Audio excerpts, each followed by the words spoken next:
ছুটির দিনে জমজমাট ঢাকা আন্তর্জাতিক বাণিজ্য মেলা।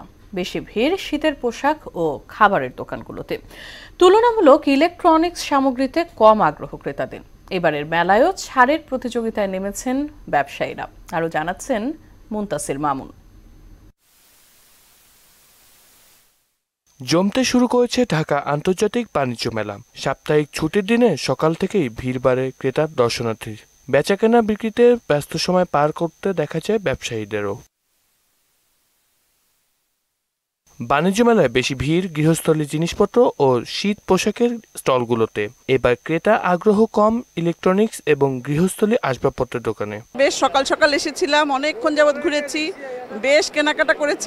মগ কিনছি, প্লেট কিনছি, গ্লাস কিনছি, খাবার কিনছি, অনেক কিছুই কিনছি। কেনাকাটা টুকিটাকি করেছি আর অনেক ভালো লাগছে মেলায় এসে।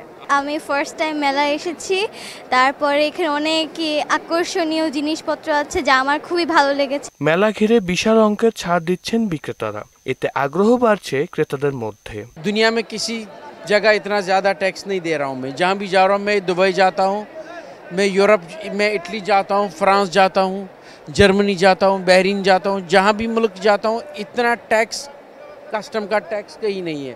कोशिश तो ये थी कि बेटर हो, बस इस बार थोड़ा डाउन हो गया। अभी देखो आगे है मेला, आगे जो भी होगा बेटर होगा। শুক্র শনি বেচা কিনা মোটামুটি চলে, কিন্তু এই শুক্র শনি বাদে বেচা কিনা তেমনটা হয় না। এবারের মেলায় আছে 11টি প্রতিষ্ঠানের মোট 362টি স্টল ও প্যাভিলিয়ন। বিশেষ আকর্ষণ হিসেবে রয়েছে জুলাই চত্বর, 36 চত্বর এবং তারুণ্যের প্যাভিলিয়ন। দর্শনার্থীদের যাতায়াতের জন্য রয়েছে বিআরটিসির ডেডিকেটেড বাস সার্ভিস এবং উবারের বিশেষ ছাড়। রাস্তাঘাট গাড়ি ভাড়া অনেক কষ্ট, যাতায়াত 500 টাকা করে গাড়ি ভাড়া, আর ওই আগে ছিল ওখানে তো ছিল না, গাড়ি ভাড়া কম ছিল।